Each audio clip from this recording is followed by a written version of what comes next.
नमस्कार, मैं आकृति और आप देख रहे हैं इंडिया पब्लिक खबर।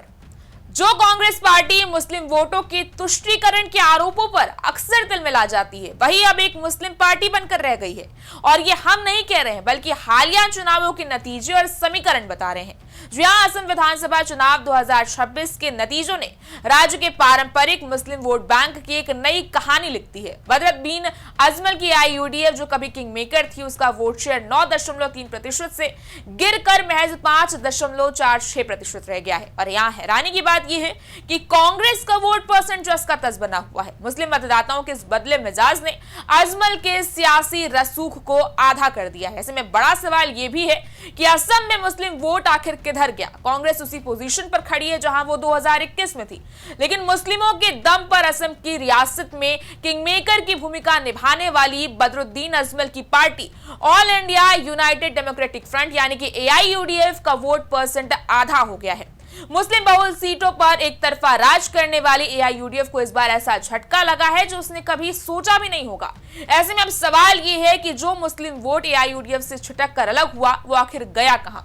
दरअसल 2011 की जब जनगणना हुई, तब असम की कुल मुस्लिम आबादी 34.22% थी। उस समय राज्य की कुल आबादी करीब 3.12 करोड़ थी, जिसमें से लगभग 1.06 करोड़ मुस्लिम थे। और आज 15 साल हो गए, जाहिर है कि आंकड़ा बढ़ा होगा। कुछ रिपोर्ट्स में यह दावा भी किया गया है कि आज ये 38% से 40% के आसपास पहुंच गया है। और तो और सीएम हिमंता बिस्वा शर्मा भी कई बार यह आंकड़ा खुद गिना चुके हैं। खैर, फिलहाल हालिया चुनाव नतीजों पर गौर करें तो कांग्रेस और AIUDF के टोटल वोट जोड़ भी लिए जाएं तो इसके बराबर नहीं बनते। तो फिर ये वोट गया तो गया कहां? क्या असम के मुसलमानों ने इस बार बीजेपी को वोट किया है? असम के सियासत में लंबे समय से यह माना जाता रहा है कि बंगाली भाषी मुस्लिम मतदाता AIUDF के प्रति वफादार रहे हैं। हालांकि 2026 के आंकड़ों ने इस पूरी कहानी को पलट कर रख दिया है। चुनाव दर चुनाव मुस्लिम मतदाताओं ने धीरे ही सही पर शायद ये महसूस किया है कि AIUDF के साथ रहने से न केवल उनकी चुनावी सौदेबाजी की पावर कम पड़ रही है, बल्कि इससे सत्तारूढ़ पार्टी को राजनीतिक ध्रुवीकरण का मौका भी मिल रहा है। लिहाजा जिस मुस्लिम वोट बैंक की बलबूते बदरुद्दीन अजमल सत्ता पर कब्जा जमाए बैठे थे, उसी वोट बैंक ने अब उनका ऑल्टरनेटिव तलाशना शुरू कर दिया है।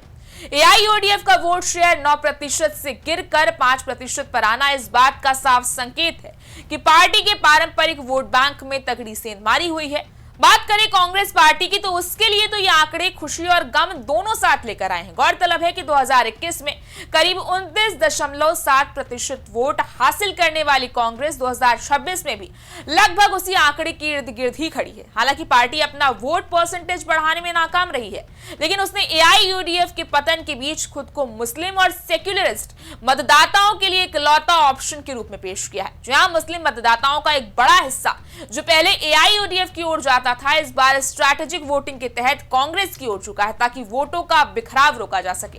कांग्रेस का वोट शेयर ना बढ़ना यह भी संकेत देता है कि उसने ऊपरी असम और चाय बागान वाले क्षेत्रों में खोया हुआ वोट बैंक अभी तक पूरी तरह से वापस नहीं पाया है। बता दें कि बदरुद्दीन अजमल की राजनीति हमेशा से ही धार्मिक पहचान और भाषाई अल्पसंख्यकों के अधिकारों के इर्द गिर्द ही रही है, लेकिन हिमंत बिस्वा शर्मा के आक्रामक राजनीतिक स्टाइल और राज्य में लाए गए नए कानूनों ने मुस्लिम समाज में एक नई बहस छेड़ दी है। असम में यह साफ दिख रहा है कि युवा मुस्लिम मतदाता अब केवल पहचान की राजनीति नहीं, बल्कि सुरक्षा और विकास चाहता है।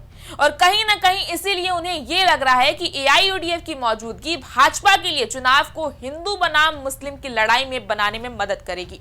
अब देखिए, AIUDF का करीब 4% वोट शेयर गायब हुआ है और ये वोट सीधे तौर पर कांग्रेस में भी नहीं गया, बल्कि इसका एक हिस्सा निर्दलीय उम्मीदवारों और कुछ क्षेत्रीय दलों की ओर भी गया है। दिलचस्प बात यह है कि कांग्रेस का वोट शेयर वहीं खड़े रहने का मतलब है कि कांग्रेस ने अपने पुराने वोट खोए हैं और उनकी भरपाई AIUDF से आए नए वोटों से की है।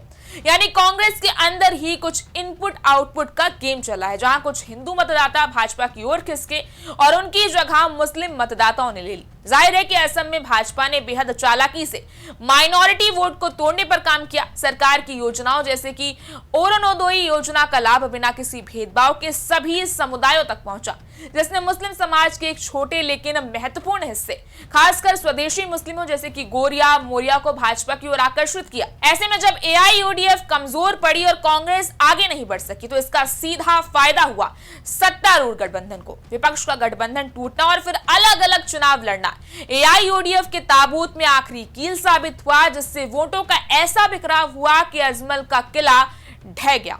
बहरहाल 2026 के नतीजों से एआईयूडीएफ के लिए अस्तित्व पर संकट के बादल मंडराने लगे हैं। या यूं कहें कि ये नतीजे असम की राजनीति में थर्ड फ्रंट के खात्मे की शुरुआत है। अब राज्य की सियासत फिर से बाइपोलर हो चली है, जहां एक तरफ भाजपा के नेतृत्व वाला गठबंधन है और दूसरी तरफ है कांग्रेस। मुस्लिम मतदाताओं ने साफ संदेश दिया है कि वो अब ऐसी पार्टी के साथ हैं जो दिल्ली और दिसपुर दोनों में सरकार चलाने की क्षमता रखती हो, ना कि केवल कुछ सीटों पर सिमट कर रहने वाली एक क्षेत्रीय पार्टी के साथ मेलजोल करने वाली हो। इस बारे में आपकी क्या राय है, आप हमें कमेंट सेक्शन में जरूर बताएं। इस वीडियो को लाइक करें, शेयर करें, चैनल को सब्सक्राइब करें। शुक्रिया।